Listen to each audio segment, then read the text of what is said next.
Thanks so much, Jeff, for taking your time out to join me on this podcast interview, whatever we want to call it. So let's just dive right into it. First question that I had was, what were you doing before you thought of doing a business of your own or just the online business in general? Like my agency journey started when I got my MBA at WashU in St. Louis. Oh, nice. And I was at University of Chicago, and then I worked at Intel. And at that point, I was like, I'm gonna be the consultant. Like I'm gonna wear the suit and I'm gonna have the briefcase, like that whole like self-identity bullshit, right? I ended up working for Intel over a summer, and magically, some way, somehow, I get extended for another 3 months.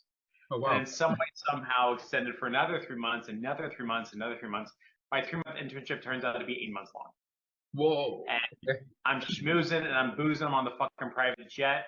I play poker at the CFO's house. I'm having a great fucking time, right? And then on the 18th month, I get a knock on the shoulder. It's like, yo, dude, it's been 18 months. Like, get out of here, right? You're a 3-month internship. See you later. Goodbye, right? So I go back and finish my MBA program at WashU in St. Louis. It's a brand new cohort, brand new class. And this whole time I'm thinking I'm going to be like back at Intel, VP of like technology or operations or Lean Six Sigma black belt, something like that, right? Yeah. I end up meeting this guy at Ericsson who's delivering a presentation. I wear my schmooze and booze magic, and sure as shit, 6 weeks later, I get an offer to work directly for him at Ericsson in Dallas, Texas. Oh, nice. Fucking great, right? So this is going to be my forever company, right? Yeah. Like we're talking like black belt Lean Six Sigma, operations consulting. I'm going to spend time in different branches and do sales and operations management, just like I did at Intel, but for Ericsson, which is a little bit more of like a global company. And they had rotations in Sweden and back and all that stuff, right? Wow, that's like the big guns. Right. It was fucking great, right? And sure as shit, life decided otherwise. I ended up getting fired 3 times in 9 months from the only real job I ever had. And that was it. Like that was the death of the dream. And I don't know about you or anybody that's going to watch these clips, but you don't want to be like 30 years old living in your parents' spare bedroom with not $1,000 to your name and just a laptop. But that's exactly what happened to me. So after getting laid off Ericsson, the car was up for renewal. The lease on the apartment was up for renewal. Girlfriend moved to Taiwan or something like that. And that was it. Like the dream was fucking dead. It's like rock bottom. Like you basically hit like the rock bottom at that point. Rock bottom in 2 weeks or less, right? And the first time I got laid off from Ericsson, they were like, just kidding. It's not you. We're going to transfer you to the other side of the building. Okay, fine. Second time, we're like rotating your bosses. But it was really like a layoff because I could see everybody getting fucking fired. And it got to a point I would like get walked out. And they go, oh, no, not you, Jeff. And then just put me on another team. And after that happened the third time, I was like, you know what? I think the universe is trying to send me a message like this is not going to happen anymore. Like we're done. So I had to move back home to my parents in their spare bedroom. They were happy to see me. I wasn't happy to see them. Like this is as bottom can get. Right? And around this time, I started pitching my dad's friends on websites. And the only thing I really knew was WordPress, but what do I got to lose, right? So I was building WordPress sites, getting paid like $1,500, $1,900, $2,250, $2,500, something like that. But it wasn't like a business. It was like a side hobby of me trying to make some money type of thing. More like hustling and like a freelance kind of thing. Yeah, that's right. That's right. And then somewhere on that journey, I started using my Facebook page again, and I changed my job title to digital marketing. And I didn't know what it was, but every time I looked up WordPress stuff, they said digital marketing, assuming that was me. And then it was Dan Henry nonstop for like 9 months straight. FAFE? Facebook Ads for Entrepreneurs. That's right. Yeah. I think that's where most people started. Of course. Like he doesn't know the impact he had on like probably 1 million people's careers. Right? Yeah. So I see that webinar and I must have watched it 30 times. 30 times. Like I'd watch it and watch it again and push play and download it, re-sign up. Like I'm just trying to indoctrinate myself or figure out what the hell's going on. And I remember being at that Starbucks on Bird Road and 117th Avenue and putting down my $997. And I was like, that's it. That's all I had. Right. And like, I bought the fucking course. And the first thing that he has you do is tell everybody that you're doing Facebook ads. And it's called the Curious Student. And the script is something like, I'm doing it for free. You know, who's interested? And I wrote it out, and I swear I was shaking left and right. Like I don't know if you ever had to bet on yourself, but betting on yourself sucks because it's the first time in life you're going to disappoint yourself. Any other time you can blame them. Like the job market is bad or somebody didn't teach me. But if you're betting on yourself and you lose, it means you've lost. Right? So I was like shaking at this. I was like, I don't know if I can do it, but fucking fine, let's go. And I put my Curious Student up on Facebook. And 30 seconds later, I regretted it so much, I hid the post. Like, it's still there, right? Anybody can see it. It's like December 2016 or something. But it's there and it's locked. And I was like, I told everybody I did Facebook ads and then I got scared. Yeah. And then a month later, after watching all the content in 1.5 million different ways and doing all the research I could, I finally did the post again and I got like 4 or 5 people saying I'm in. And that's what broke my brain forever. Mm-hmm. Like the power of having an agency or an advertising or just like doing something and telling people about it. Like that's the only reason my career or my journey has been anything. It's because I told somebody about it. That was it. So I understand the importance of like being this garage style entrepreneur where like you're stuck in a box trying to figure something out and trying to make it work. But you'll get nowhere unless you tell somebody. Yeah. Like I'm working on this. It's coming out soon. Let's try it out. These are the bugs. You got to tell people what you're doing. But that was my agency journey. Like I was supposed that mindset shift of like going and like telling people, just not being scared anymore, like owning to what you do, got you your first clients. Like looking back, it wasn't a health thing. It wasn't a wealth thing. It was a social status thing. Like I was afraid of being a failure over again. And then a lot of the programs that I run, like you got to address that right out of the gate. Like, you know what's going to happen is you're going to fucking fail and you're going to get used to it. And it's not going to be that big of a deal. And entrepreneurship is about learning how to eat shit for a long time and getting punched and get back up. And that's the whole fucking thing, right? Like the resilience of it. But that Curious Student was the hallmark of my career. And every once in a while, somebody will scroll back like to January 2017, or maybe it's 18 when I did it the second time. And they'll scroll back and they'll see I actually fucking did it, who responded, like who the people are. And then you'll see like 2 years later, somebody like, holy shit, that was it. 5 years later, somebody doing that. And that will be there until the internet burns to the ground. Like as proof that you just got to tell people that you do stuff. No other ifs, ands, or buts about it. Yeah, I mean, yeah, that is like quite a journey from like going rock bottom to then overcoming that mindset shift of like, oh, I may fail again or may not fail again, and then just going for it. Yeah. And then where you are at right now. So we'll come to that shortly. When you started off with FAFE, did you have like a picture in mind of success? Like, oh, if I get my 1 client or 2 clients, if I hit like 5K a month, 6K a month, I'm successful? Or what was your first goal that you set when you started off? So my indoctrination was 10,000 a month. Like if I just made $10,000 a month, I'd like be like magnificently different. Like you could visualize how amazing your life would be. Holy shit, at 10,000, like what the, that would be insane, right? And that was the metric and measurement of success. But I realized pretty quickly that was just like if I just lost 10 pounds, I'd feel better. Like it's not true, but you just need like a push, you know what I mean? And so that was the good enough number for me for a while. Like as if I just did $10,000 a month, we'd be good. And turns out that's not true at all. I was going to get to that. So the moment hit that, what happened? So I tell Becker this shit all the time.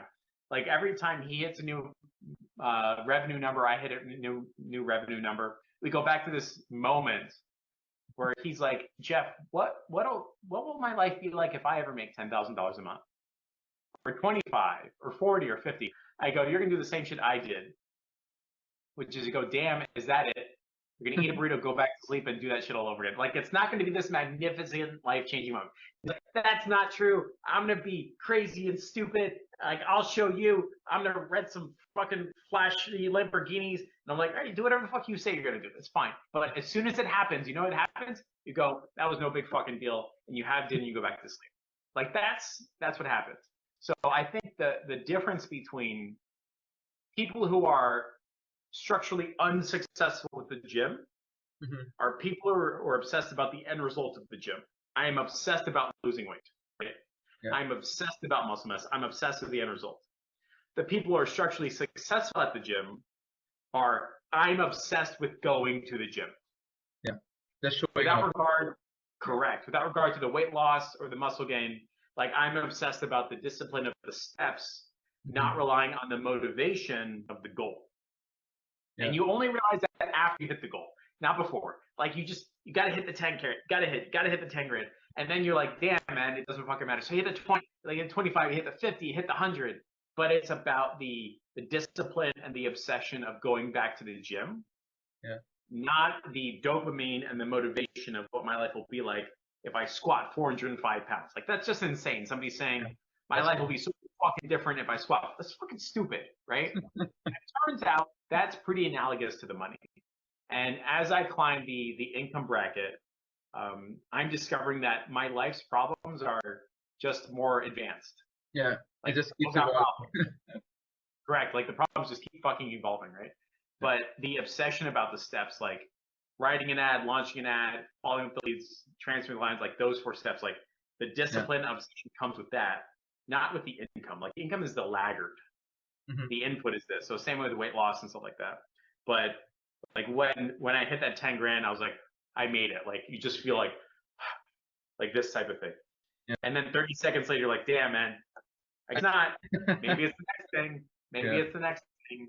And then pretty soon that turns into the obsession about the steps and the process, not the end result. Is it okay for me to say that the process itself keeps you motivated, or is there something else that keeps you motivated to show up every single day?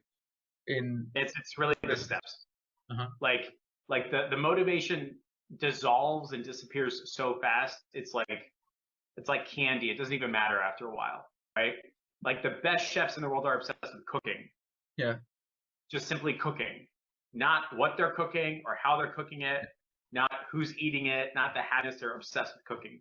That is like an evolution. In the beginning, you're obsessed with, I want somebody to be nice to me. I want some type of result. I want like somebody hitting an income goal or something like that. But now it's obsession and refinement of the process. So here's an example. So we have the agency school, right? As we introduce version 2 of the agency school, I am having these like hilarious conversations with myself. Like I'm walking around the block saying, I've got a 3-page document.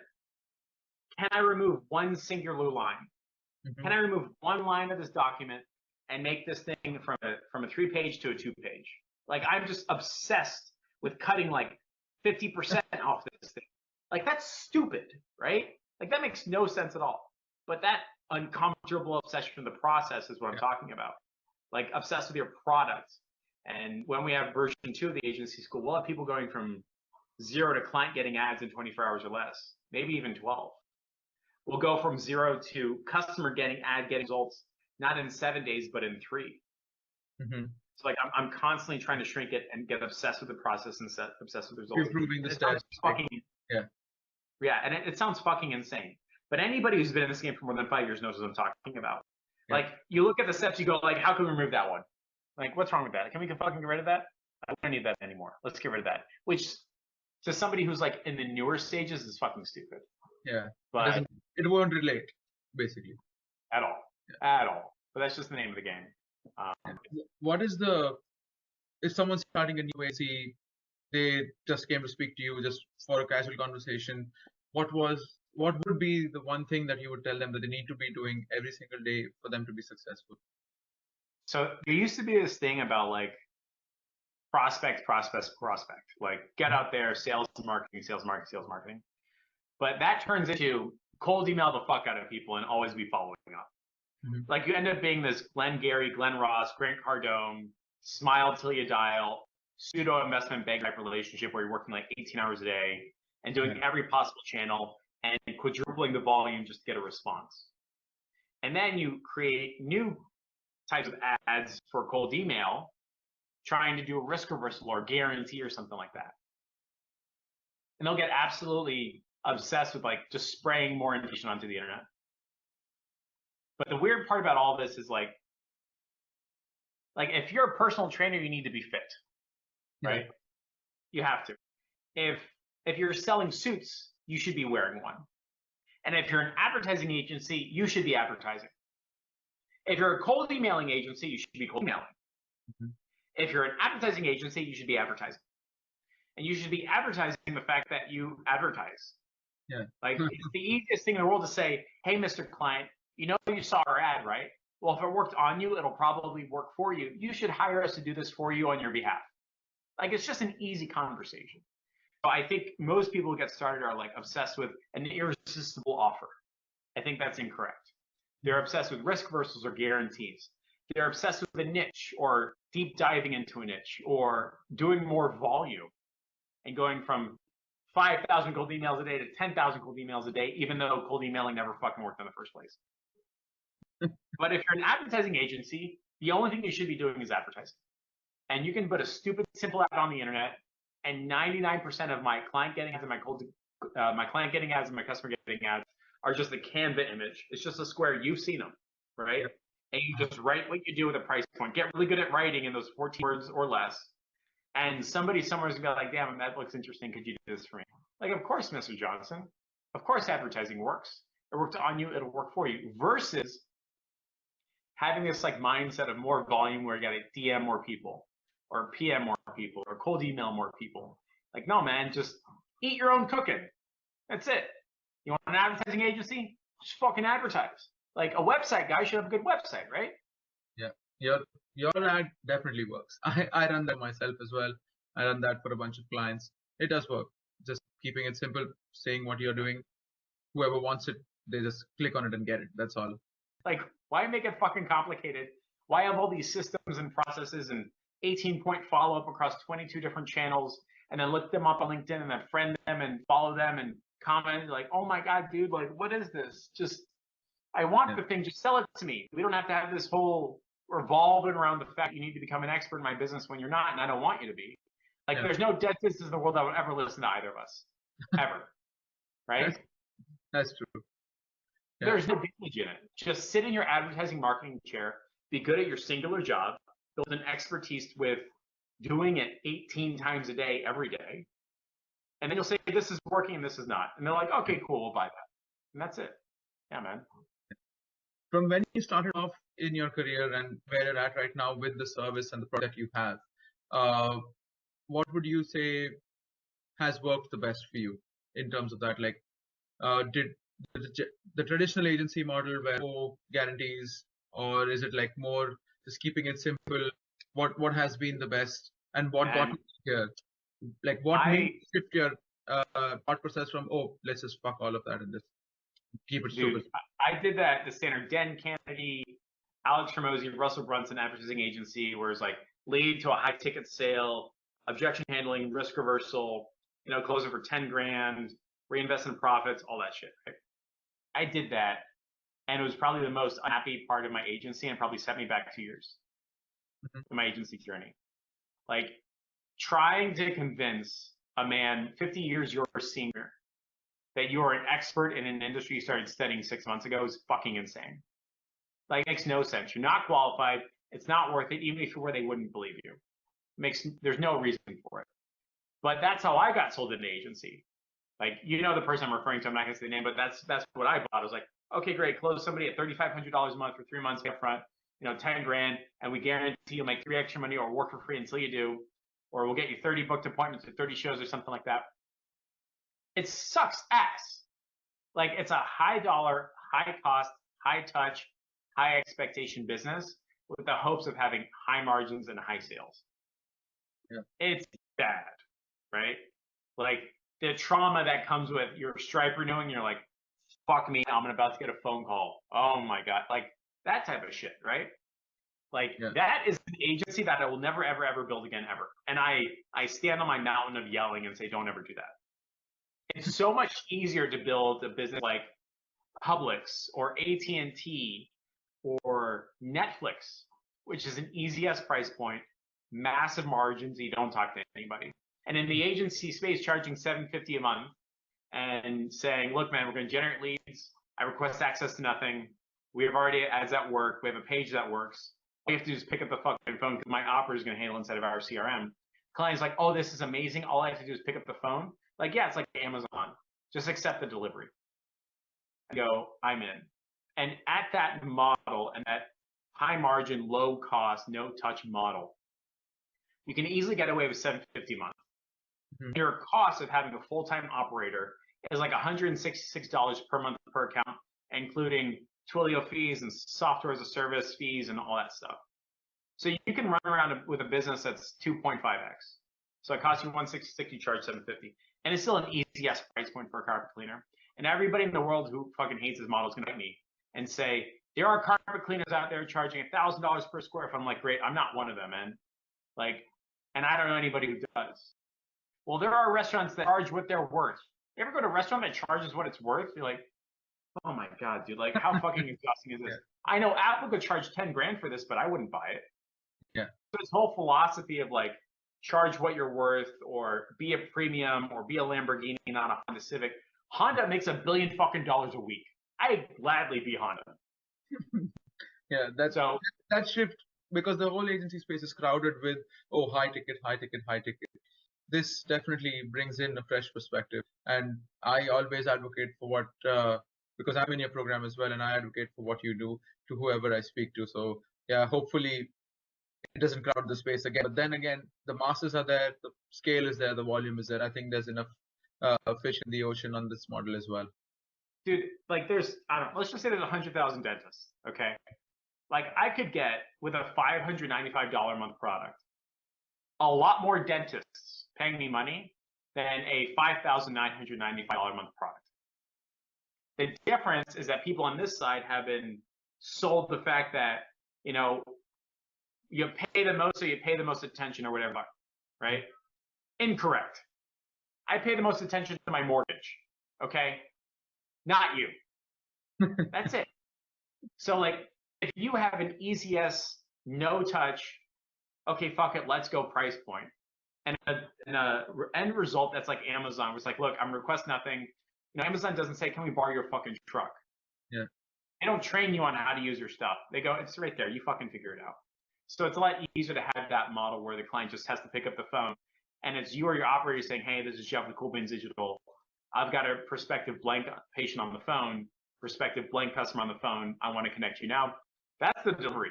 The client did nothing and it feels great. And I know more people that are more successful with that model than the other one. Mm-hmm. So it's just interesting seeing the difference, but yeah. So just a quick rundown. We went on a high level of your entire model.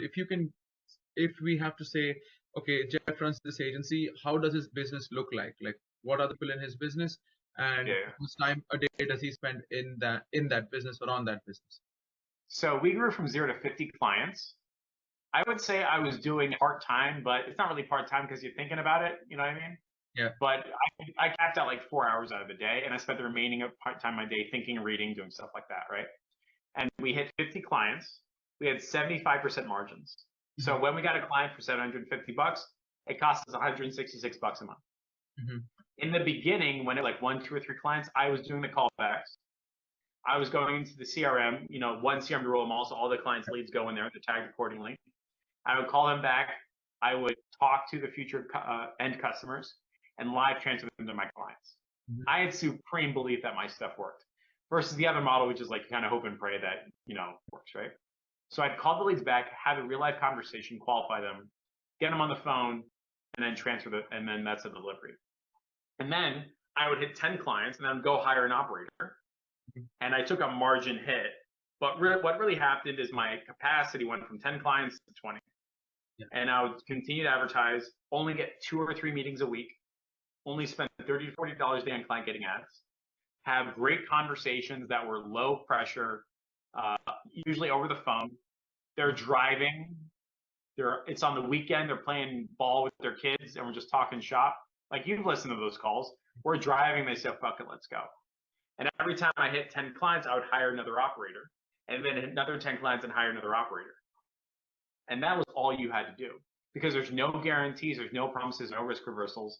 It's like, look, Mr. Johnson, you signed a 4-month agreement. We're doing our job. You know, if if you're on the phone with people and they're not coming in, there's something that you're saying.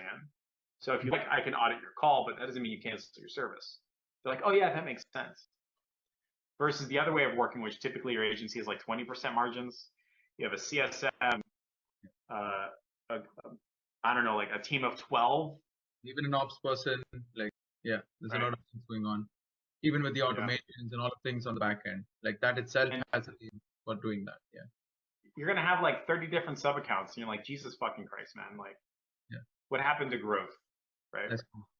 So like the whole philosophy, or like the Jeff style agency, is easiest price point, not low ticket, high ticket, medium ticket, easy ticket, 75% margins, and just call back the customers for your client.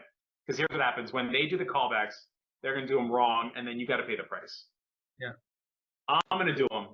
I'll reap the rewards, and then you only get the good ones. So they're not going to see the 10 leads that were bad and the one that was good. They're only going to see the one that was good. Yeah, that changes the entire perspective, because then again, they're not like, oh, bad lead, bad lead, bad lead, good lead. It's like good lead, good lead, good lead. Even if it's even if it's like 2 days apart or 3 days apart, still a good lead. Like I tell them, look, you're going to get 2 or 3 live transfers a week. They go, fantastic. I couldn't do more than that. Like, I don't want any more. Okay, well, perfect. Here's your contract. And typically, what are the ad spends that they're spending with you to generate that? Oh, again, like eat your own cooking. What I do, they should do. So it's just $30 a day. That's it. Awesome. Right. And that's easy for everybody to believe, easy for everybody to get signed up with. And when we lowered our price from $3,500 a month to $750 a month, it used to take like 6 months for people to buy. Now it's same day or next day. Holy shit, right? So that stuff. Awesome.